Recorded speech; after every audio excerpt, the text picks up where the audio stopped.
আচ্ছা মামু রঞ্জিত ভাই আপনি কি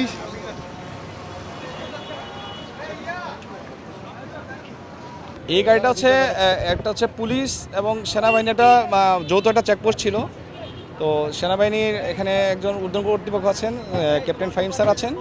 তো উনি গাড়ির কাগজ চেক করেছেন। গাড়ির কাগজে চেক করার পরে মানে যা যা উনি দেখতে পাচ্ছেন যে ওই গাড়ির মানে হচ্ছে যে আপনার যে মৌলিক যে কাগজগুলো ফিটনেস, ট্যাক্স টোকেন, তারপর হচ্ছে আপনার রেজিস্ট্রেশন, এগুলো নেই। তো ইনফ্যাক্ট হচ্ছে ড্রাইভার সাহেবের লাইসেন্সটাও নেই। তো হচ্ছে আমরা হচ্ছে ফাহিম স্যারের নির্দেশক্রমে এই গাড়িটা হচ্ছে আমরা ডাম্পিংয়ে প্রেরণ করছি, যেহেতু কোনো পেপারস উনি দেখাতে পারেন নাই। উনি যদি পরবর্তীতে যদি পেপারস দেখাতে পারেন, উনি আইনি প্রক্রিয়া সমাধান করে গাড়িটা নিয়ে যাবেন।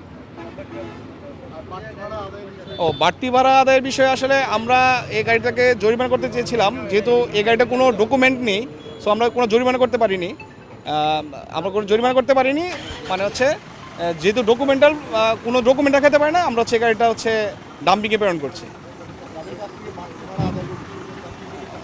হ্যাঁ, এখানে ক্যাপ্টেন স্যার আছেন, উনি হচ্ছে ওনার তত্ত্বাবধানে উনি হচ্ছে প্রতিটা যাত্রীর কাছ থেকে যে অতিরিক্ত ভাড়া আদায় করা হয়েছিল, উনি মানে প্রতিটা যাত্রীর কাছে টাকাগুলো ফেরত দিয়েছেন এবং চেষ্টা করছেন আমার জানা মতো।